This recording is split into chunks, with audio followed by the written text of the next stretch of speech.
Good evening, ladies and gents. So I'm back with another Conquerors Blade video. This time around we're going to be looking at a tier list for the 6 mercenary units in the game. So the mercenary units can be purchased either through silver, which is earned in game, or through sovereigns. I'm not going to go into too much about how to actually get them. I'm just going to make this tier list video about actually which ones you need to be getting, because some are very good, some are must-haves, some are ones that you definitely do not want to be spending any money on whatsoever. So I'm going to get into this firstly with the Martellatore. The Martellatore is probably the widest and most well-known mercenary unit in the game. The Martellatore are a very versatile, very useful unit, mainly because of the buff that they give to siege towers and siege weaponry when they're pushing them, things like battering rams and the siege ladders.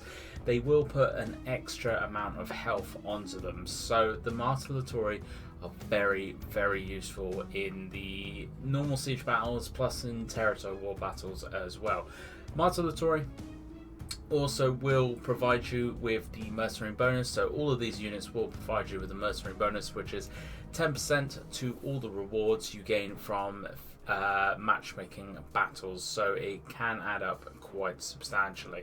The Martellatores, however, they are not an attacking unit, they are not a defensive unit either. They suffer very, very bad in melee. They are not meant to be used as fighters, they are really only meant to be used as actual pushing of siege towers, pushing of battering rams, and really that's what they're there for. That is what they've been designed for, and really that's all they should be actually played as well. Now they are a good throwaway units once you actually use them to push the siege towers and push whatever you need to push up to the walls of a siege. They're a good throwaway unit, so actually if you just need a unit to literally last a couple of seconds on a point, then that's what they are okay at doing, but they're not going to put out any damage whatsoever. However, this tier list is not just about how much damage and stuff they can do, it's about their overall usefulness in siege battles. So the Martellatore are definitely going to be up in the S, just because if you are only going to pick up one mercenary unit, these are the guys you definitely want to be going for, because actually their usefulness and their leadership cost as well. The leadership cost is only 30.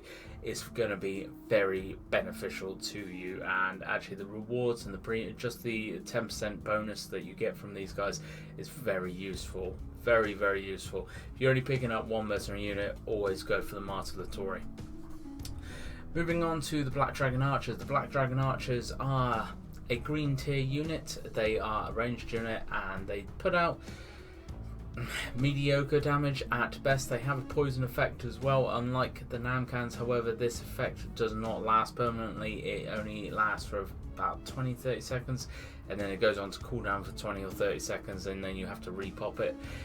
Black Dragon Archers they're not the worst ranged unit in the game, but they're definitely nowhere near the best. I would say very, very seriously steer clear of these guys. Do not be picking these guys up whatsoever unless you have a butt ton of silver or sovereigns to actually get rid of. Do not be picking up the Black Dragon Archers whatsoever. However, I am just making this tier list in comparison to each of these mercenary units and not the other units in game. Because of that fact, actually the Black Dragon Archers, I feel personally, are going to sit in the C range, because actually there's one even worse kind of unit which I'm going to be going into in a minute. So these guys are the fifth unit that you want to be picking up out of the mercenary bank. You definitely don't want to be going near these guys any sooner than you've got all of the other units, which I'm going to go into now. So the Black Dragon javelins, I'm just going to say javelins because I can never say javelineers properly. The javelins. The javelin units are very good. All of the javelin units in the game are very good, and these guys are actually no worse, no better than any of the other javelin units. Javelin units, all of them suffer from a lack of ammo. They run out of ammo very, very quickly. None of them are great in melee, and I will argue that point. all day long. None of them are going to be any good in sustained melee against proper melee units. However, that is not what javelins are made to be. They are meant to be played in the mid to short range, and they are all about chucking their javelins out for a massive load of damage, tactfully withdrawing them, getting them more ammo, and then putting them back into that kind of range to pump out a few more javelins. Because these guys are javelin units, and there's a lot of them in this unit as well, they can one-shot heroes if positioned properly. Because of that, I am going to put them into the B tier because they are far more useful, they're far more damaging, and they, I would say, far better in the game compared to the archers. The javelins still are not the unit to be going towards first though, or even second. Definitely pick these up once you've actually got the majority of the mercenary units. Going on to the Sea Stag Death Dealers. Now, the Sea Stag Death Dealers are a musket unit. Because they're muskets, they do pump out quite a bit of damage. However, these musket units, the Sea Stag Death Dealers, which is the mercenary musket users, their accuracy is absolutely abysmal. Even when stood right beside something, the majority of this unit will miss. The ones that do land a shot do put out a fair bit of damage, but the majority will miss. Because of that fact, because of the fact they're a musket unit and they are so goddamn squishy as well, but they have to be played in that mid-range. They can't be as far back as archers. They are very susceptible to actually getting involved in melee and just dying. They are by far the worst mercenary units. These guys are going straight down into D tier. I hate playing these guys, and they are no benefit to anyone whatsoever. Stay very clear of these. If you are looking at getting all of the mercenary units, pick up these guys last. They are by far the worst mercenary units out of the whole bunch. Their accuracy is just abysmal. The damage they do is okay, nothing in comparison to normal musket users, and they are very, very squishy and vulnerable in melee, which most of the other musket users are, but these guys especially, they have no defense whatsoever. They also do not have any volley skills or anything like that. It is just a straight up sit them somewhere and they will just auto attack because that's all they've got. They are a very, very poor unit. Now, the Black Dragon Pikeman. The Black Dragon Pikeman, if you have ever been on any of my streams or if you have seen my mercenary unit guides before, the Black Dragon Pikemen are incredible if used properly. What I would say with these guys though, however, is I would love to put them in the S tier. If I could, I would actually put them in between S and A, but I can't on tier maker unfortunately, so they are going to go into the A tier, but they should really be like between S and A, I would say.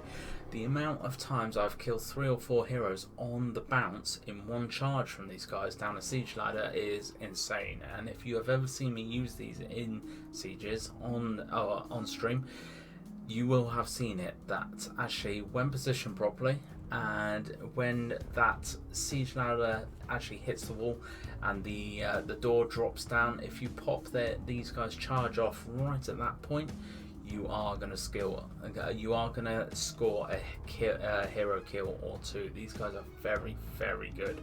In sustained melee, they can hold their own as well. They're pretty decent, but to be fair, they are very equivalent to the Prefecture Pikemen. So if you are looking for a blue tier spear unit like the Black Dragon Pikes, the Prefecture Pikes do just as good a job. Their charge is very, very good. They are very, very useful, and if I had to actually pick the next mercenary unit after the Martyr of the Tory, it would be the Black Dragon Pikes all day long. They are very, very good, very, very useful, and by far my most favourite mercenary unit, just because of how many kills I have scored just with these guys alone in the past. They are an incredible unit. Now moving on to the Black Dragon Shields. So the Black Dragon Shields, they are Average, I would say at best. They're okay. They can hold off bottlenecks and choke points okay for a certain amount of time. They have an advance as well. They are fairly good because they're a shield unit. They are going to be able to sustain and take that damage and soak it up a little bit, but they do get overwhelmed very quickly, a lot quicker than most of the normal shield units. But again, if you are looking at actually picking up all of these mercenary units, I'll definitely be saying Martelatory first, Pike second. I would actually then say probably the shields, because again, because of their usefulness, their versatility, that's where I'd put them, but their damage output is negligible. They do literally no damage whatsoever. Is actually equivalent to the Martelatory, the amount of damage these guys put out, which is very, very poor. And actually with the shields, they can hold their own a little bit in fights and kind of block off points as well. They are quite useful. So hopefully this tier list has shown you which mercenary units to pick up first, and my explanations for each placement I have given in quite a bit of detail, because I know these lists do provoke a bit of debate. If you are in total disagreement with me, let me know down in the comments below, but let me know the reasons why. Bear in mind with the mercenary units as well, I really should have said this right at the start, all of these guys have their own supply line, so you don't actually need to refill any of their unit kits, which is another reason why you want to be picking these guys up, because actually running a mercenary team in sieges will allow you to get a lot of bronze very, very quickly without having to repair any unit kit loss, which is quite useful, to be honest. But there it is, that is my mercenary tier unit list. Let me know if yours is any different. Let me know the reasons why as well. Let me know what kind of tier list you want to see next, and I will definitely look at doing that next week. Thank you very much for watching, folks. I hope you enjoyed this one. I hope it's helped you out as well. Hit that like button, hit that share button, hit that subscribe button if you haven't already. And as always, I hope to catch you out on the battlefield.